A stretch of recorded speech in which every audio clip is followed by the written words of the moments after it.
you and I know that we've criticized Partey, that he doesn't give off 100% when he's playing for the Black Stars. We criticized Jordan Ayew and a few other players. But it looked as if yesterday he was a transformed player.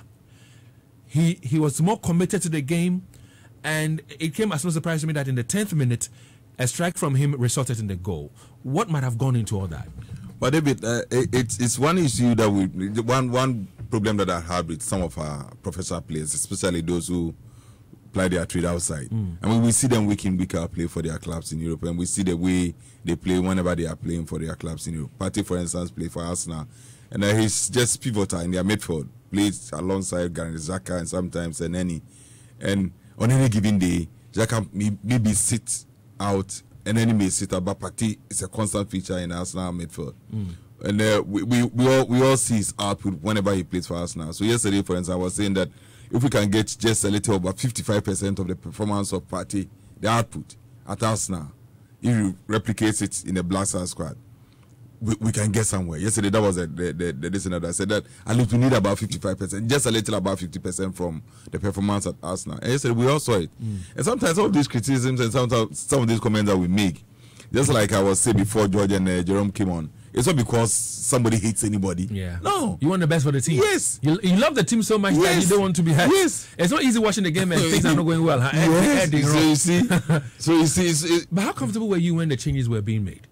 I think it was spot on. No, you felt comfortable? Yes. I was asking myself questions, especially when I saw Andy Adam, and I was like, You see, Andy came on because, Dennis Odoi is old. He's about 33 years thereabout. So, the Nigerian plan was to play Ademola Lookman on that side of the flanks, on the right side of our defense, and they were causing all sorts of problems for Dennis. So what the coach decided to do was to bring on Andy Adam to come and assist.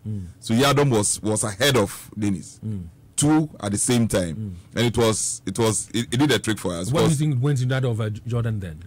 Was it because there were fears that he might get a card, because some of the calls from the referee was not sitting down well with him, and it looked as if he was challenging the calls. So when the Blasters played the first leg here in Kumasi, I said that Jordan was just put in a game and he was slotted because this is a player who arrived very late, and even before he came, we had information he had COVID. And then later on, it turned out to be negative. And psychologically, I don't think that the player was up there. And for me, the best that we could have used him in the first leg was maybe for him to come on as a sub.